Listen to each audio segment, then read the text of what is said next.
मेरी इयररिंग्स नहीं मिल रही। रूही कहती है, उफ, तुझे तो कुछ नहीं मिलता, बोलकर रूही इयररिंग्स लाकर रिया के हाथ में रख देती है। रिया कहती है, थैंक्स मेरी जान, अगर तू नहीं होती तो पता नहीं मैं क्या करती। रूही कहती है, चल झूठी, अब तो इंदौर में तू तो है ही नहीं, फिर वहां कैसे करती है। सोनालिका कहती है, ओहो रूही, ये भी कुछ कहने की बात है, वहां तो इसका अनेक होता है ना रिया, बोलो बोलो। रिया कहती है, क्या मैम आप भी, वैसे आप हर संडे वर्तिक के साथ कहाँ जाते हो। ईशा तपाक से, अरे भाई ये भी कोई पूछने की बात है, डेट पे जाते होंगे। रितिका कहती है, और ईशा मैम आपकी तो रियांश सर के साथ हर सर्जरी डेट होती होगी ना। तभी ईवा बोलती है, बस भाभी जान, हमारे भाई जान और सबके होने वाले शौहर संगीत के लिए आप सबका और हमारा बेसब्री से इंतजार कर रहे हैं। अब सब रेडी होके नीचे आते हैं। सब गर्ल्स ने लाइट पिंक कलर का शरारा सूट पहना था और बॉयज ने लाइट पिंक कलर का कुर्ता और क्रीम कलर का पैजामा। सब बहुत सुंदर लग रहे थे। सब अपने अपने वाले और वालियों पे नजर टिका के बैठ गए थे। फिर शुरू होता है सबका संगीत।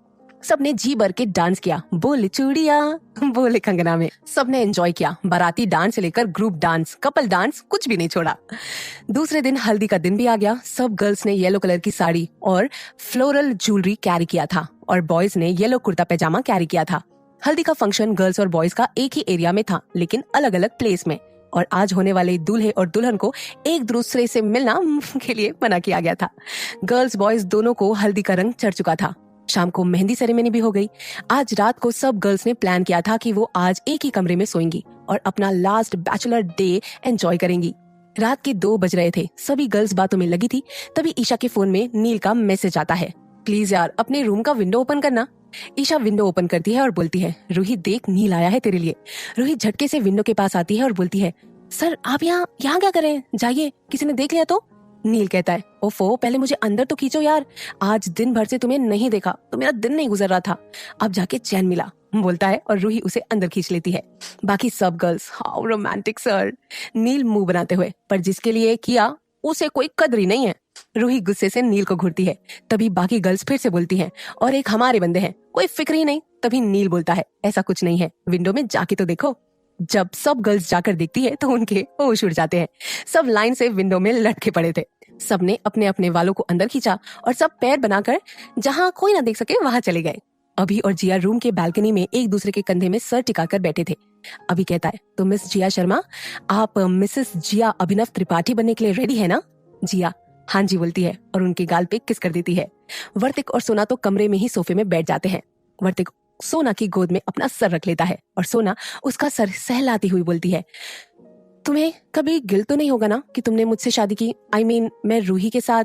वर्तिक लेटे लेटे ही अपने फिंगर को सोना के होठों पे रख देता है और बोलता है, शट अप, अगर तुमने कभी भी ऐसा बोला ना तो मैं नहीं जानता मैं क्या कर बैठूंगा। तुमने भले ही अतीत में गलती की, लेकिन तुम्ही ने सब सही भी तो किया। And one more thing, I love you, बोलकर उसके माथे को किस कर देता है। रितिका और रौनक टेरेस जाने वाले स्टेज पे ही हाथों में हाथ डालकर बैठे थे। रौनक कहता है, मुझे यकीन ही नहीं हो रहा, हमारा इश्क मुकम्मल हो रहा है। रितिका उसके गालों में किस करते हुए उसके कानों में धीरे से बोलती है, अब हुआ यकीन। रौनक भी उसके कानों के पास किस करते हुए बोलता है, अब हुआ यकीन। रौनक बहुत खुश था। ईशा और रियांश टेरिस के ही कोने में बैठे थे और ईशा इस बात पे रियांश के साथ झगड़ रही थी कि तुमने मुझे पहले क्यों नहीं बताया कि तुम मुझसे मिलने आ रहे हो। तो रियांश ने अपना सिर पीट लिया और कहा, सब सही कहते हैं, मेरी लाइफ में कोई रोमांस नहीं। वो अपनी बात कंप्लीट कर पाता उससे पहले ही ईशा रियांश के गले में किस कर देती है। रियांश जम जाता है तो ईशा बोलती है, अब बोलो, मुझे रोमांस का आर भी नहीं आता। रियांश शर्मा जाता है, तुम अनरोमांटिक ही ठीक हो, क्योंकि तुम कुछ ज्यादा ही रोमांटिक हो जाती हो, बोलकर वो और ईशा दोनों मुस्कुरा देते हैं। टेरिस के दूसरे कोने पे रिया और अनिक ने अपना आशियाना बनाया था। रिया अनिक के गोद में सर रखी हुई थी और अनिक उसे एकटक देखे जा रहा था। तो रिया बोलती है, ऐसा क्या देख रहे हो। अनिक कहता है, मेरा ख्वाब आज मेरे सामने, मेरे करीब, और मुझे क्या चाहिए। रिया उसकी बात सुनकर मुस्कुरा देती है। और हमारे नील रूही बेचारों को बैठने की जगह नहीं मिली तो वो दोनों पैलेस के गुबंद खिड़की पे जाके बैठ जाते हैं। खिड़की चौड़ी थी तो नील खिड़की के साइड वॉल पे टिककर बैठा था और रूही की पीठ नील के सीने से लगी हुई थी। नील ने अपने दोनों हाथों से उसके कमर को पकड़ रखा था। नील खिड़की से कभी कभी चांद को देखता तो कभी रूही को। रूही कहती है, ऐसा क्या देख रहे हैं। नील कहता है, यही कि आज मैं चांद को बताना चाहता हूँ कि मेरा चांद मेरे पास है, मेरा सुकून मेरे पास है, और कल नहीं, आज से ही, क्योंकि 12 तो कब के बज चुके हैं। मेरा चांद, मेरा सुकून हमेशा के लिए मुझे मिलने वाला है बोलकर मुस्कुरा उठता है। सब पेयर्स प्यार में डूबे थे, लेकिन सबसे हटके एक जोड़ी, मतलब हमारे ईवा और वंश दोनों ही किचन में स्लैब में बैठकर मैगी खा रहे थे।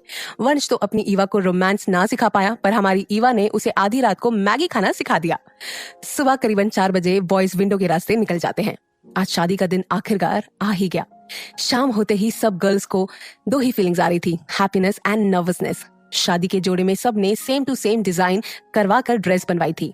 डार्क कलर का घेरेदार लहंगा और golden blouse with silver heavy दुपट्टा और रॉयल ज्वेलरी। इस शादी के जोड़े में सब राजकुमारियां लग रही थी और हमारे बॉयज डार्क रेड कलर की शेरवानी और सिल्वर कलर की चूड़ीदार पैजामे में बड़े गजब के राजकुमार लग रहे थे। शादी की रस्में भी शुरू हो गई थी। सातों जोड़ियों ने अपनी अपनी रस्में करने के बाद, रस्म पूरी करने के बाद एक दूसरे को देखकर मुस्कुराए। सबने सभी बड़ों का आशीर्वाद लिया और सब बड़ों ने उन्हें सौभाग्य और खुश रहने का आशीर्वाद दिया और सबको आराम करने का बोलकर सब बड़े आराम करने चले गए। लेकिन सब नए नवेले जोड़े टेरेस पे इकट्ठा हो चुके थे। नील और रूही ने एक एनवेलप जिया और अभी की ओर बढ़ा दिया और अभी और जिया ने ईवा और वंश की तरफ, ईवा और वंश ने सोना और वर्तिक की तरफ, वर्तिक और सोना ने अनिक और रिया को, अनिक और रिया ने ईशा और रेयांश की तरफ और ईशा और रेयांश ने ऋतिका और रौनक की तरफ और ऋतिका और रौनक ने एक एनवेलप नील और रूही की तरफ बढ़ा दिया। एक्चुअली सब ने हनीमून डेस्टिनेशन दूसरे पेयर का चूज करके दिया था उस एनवेलप में। अब सब जल्दी जल्दी अपने एनवेलप्स खोलते हैं और एक साथ बोलते हैं शिमला। अब सब 2 मिनट के लिए शांत हो जाते हैं, फिर बोले व्हाट अ कोइंसिडेंस, हम सब शिमला जाने का चूज किया है। ईशा कहती है ऐसे कैसे नहीं चूज करते हम सेम प्लेस, बिल्कुल एक जैसा तो सोचते हैं। रिया कहती है हाँ बिल्कुल। रूही कहती है एक्चुअली हम सब ने अपनी दोस्ती हो या प्यार हो निभाई दिल से है। नील कहता है तभी तो हम सब अपने फर्स्ट नाइट में अपने दोस्तों के साथ भी हैं और प्यार के साथ भी, बोलकर वो खामोश हो जाता है।